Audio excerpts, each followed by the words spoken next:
Brother. Who's paying this guy? Well, Max, two big wins to kind of earn your way back here, man. Not asking for any gifts, but, making your way back here. What's the feel like, kind of putting in that work and getting back to this spot? I feel great. I feel good. I mean, I've been saying it, every fight we go in is 0-0. Every fight we attack like it's my first fight and my last fight, And I carry myself like a champion, It's not a champion mindset. It's a champion responsibility, and that's what we do. 10 rounds with a guy. I mean, does that make preparation for this fight easier or more difficult? I mean, I had 10 rounds with a guy. I mean, if you watch from the first to the second fight, two different fighters, and from the second to this fight is going to be different fighters again. But I feel good. I feel great. I feel on.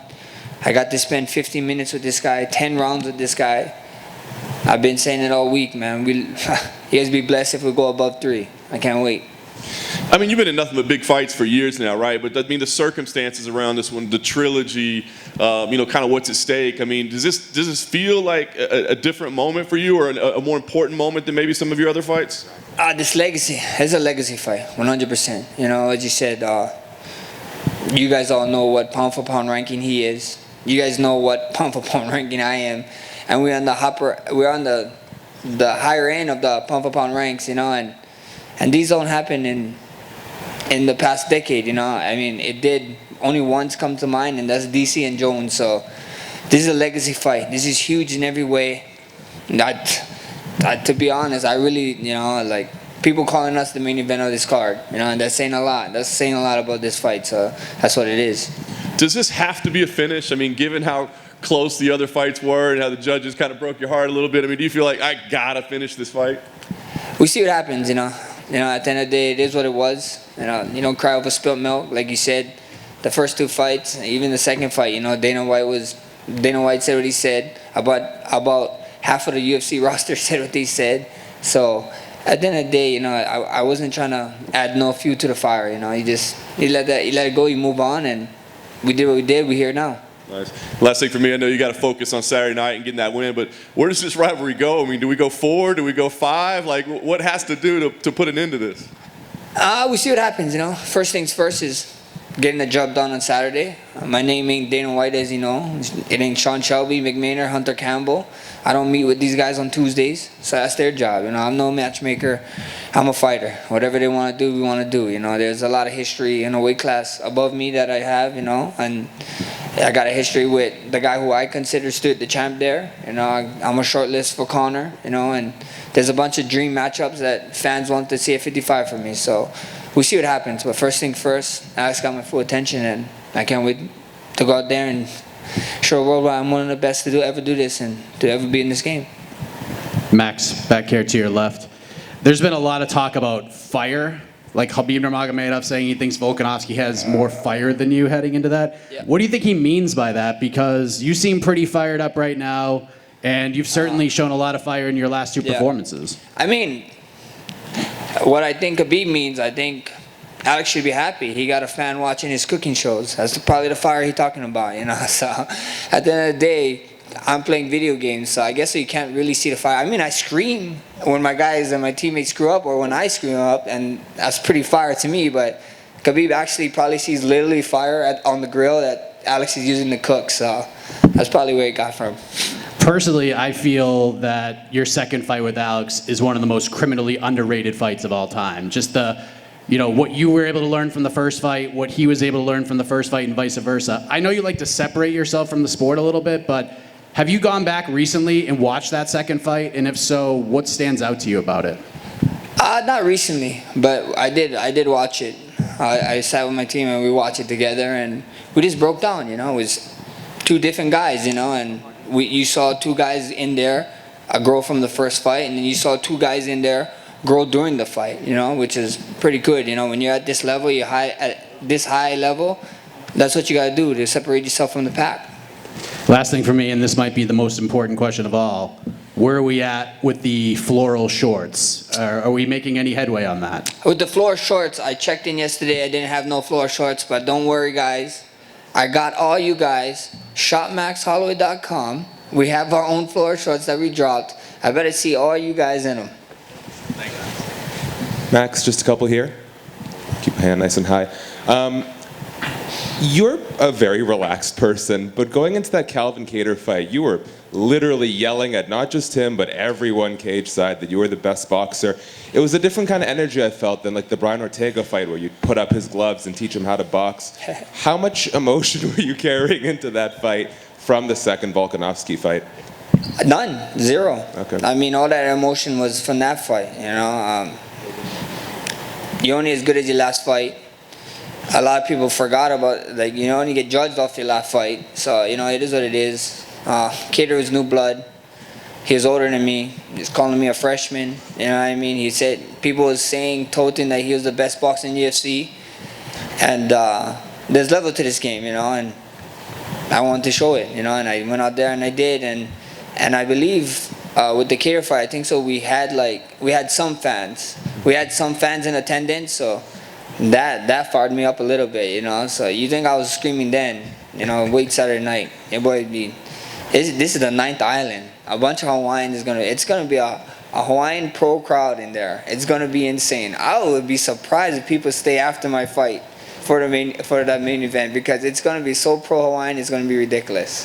What's the biggest difference between the Holloway now versus the first or the second Volkanovski fight?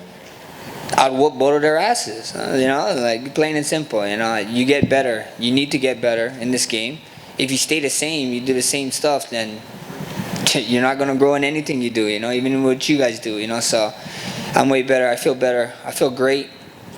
I look great. I just can't wait to go out there and do it. Last thing, and I'll let you go here. Since you brought it up, I am also a screamer when I game. How would your wife describe you when you're playing video games? Oh, she. A nutcase, probably. She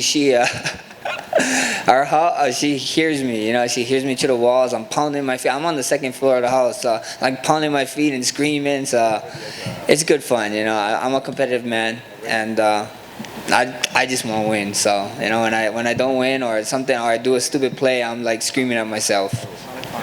Thank you, brother. Max, over here to your left, right here. A lot of fans are saying that whoever wins this fight will determine who the greatest featherweight of all time is. Do you also see it that way? Not at all. Not at all. You know, a lot of fans, a lot of people is saying it, and do we forget the man Jose Aldo? The man got 8 title fights.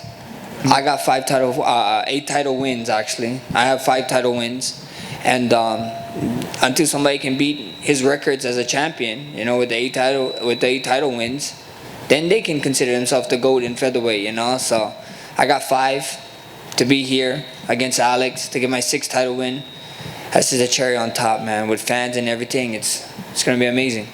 And Josh Emmett says that he deserves the next title shot. He says that he's the #1 contender. He'll be their cage side. Do you also see him as a #1 contender to fight the winner of this one? Like I said, man, I ain't a matchmaker, you know. I do what he do. He can say whatever he want to say, believe what he want to say. I mean, at the end of the day, Dana White, UFC, that's all their job to worry about. And all I got to worry about is one guy, Saturday night. That's Alex, and that's my full focus. Max over here. Right here. Right here, Max. To the back. Just one. You're also being honored this week with the Hall of Fame, with the Forrest Griffin Award. I mean, Yes, sir. obviously every fighter, I think, wants to get in there for their fights and for their work inside the cage. But what does it mean to you to get this particular award? And also, will you be at the ceremony on Thursday? That award means a lot. It means a lot to me. You know, being able to give back to people, to show. That's what this life is about. You know what I mean? Like, especially during the pandemic, because it was insane, you know, and seeing people go through tough times, meeting the kids, I'd say Jude's, you know, giving back to the Hawaii Food Bank, all these things, all my partnerships with everyone. That's what life is about, you know. If you can give back and inspire people, and I'm in a position to be able to give back and inspire, so why not do it, you know? Because you never know who you can touch in that day. And I won't be there this Thursday. I'll be doing some other things, you know. You guys can see me a little bit lighter on Friday morning, so I won't be there. But tune in for it. It's gonna be a great show. Thank you. Max over here. In that Brian Ortega fight that Volkanovski had, he had that really tight submission hold late in the fight. Did you think Volkanovski was done at that point? And were you surprised to see him get out of it? I mean, I didn't watch it live. I saw the highlights, I saw the tape, and looked pretty deep, looked pretty tight, and I mean, that's just a champion mentality, you know, champion mentality, and you know, kudos to him, you know. So it looked pretty cool. And speaking of Ortega, he's fighting in a few weeks against Yair Rodriguez. You fought both fighters. Who do you favor in that fight? How do you think that fight plays out? I will see what happens. Yair's a dog, man. A lot of people sleep on Yair. Yeah, he's really good. He's really good at mixing up and figuring things out. So, I mean, you look at my last fight with him.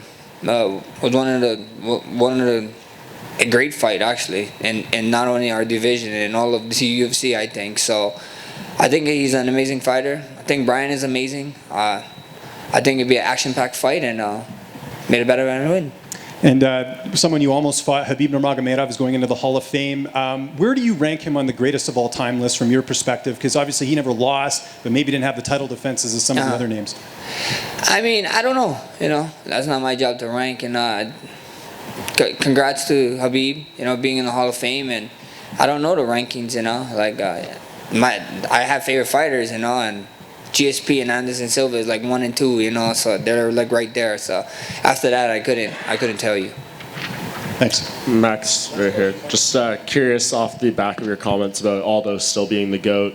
I guess maybe the, you know, contrarian could say he came into the UFC and was the title holder right away. You had to put together a 10-fight winning streak just to get an interim title fight, and you beat a lot of the guys he defended his title against. So do you not think that does more for your resume, even though the wins are there, but maybe not the title defenses? I mean, it's cool. You know, I got the wins, but the title defenses is the title defenses. That is the actual record. You know what I mean? He got 8 title wins. I got 5. Well, like I said, we're not that far behind him. So hopefully I can catch him. You know, we see what happens, but he's the GOAT, bro. You can't take it away. Just because he got gifted it because he came from another event that UFC bought out, and he was a champion. You know, it wasn't like a gift. Like, he's like, bro, you're the champion. I'm pretty sure if they told him, hey, you gotta fight for the belt, he'd be like, I'll fight for the belt.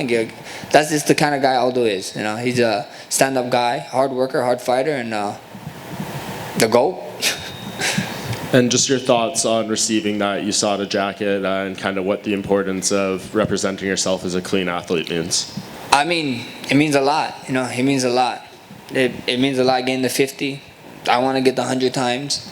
And it just means a lot, you know. Being clean in the sport is tough, you know, especially in this one, especially in this sport with how much mental and physical training you need to go through. So it's just amazing to do it, you know, and I'm glad I'm doing my part in the sport, you know, clean sport, better sport, and having fun. Thank you, guys.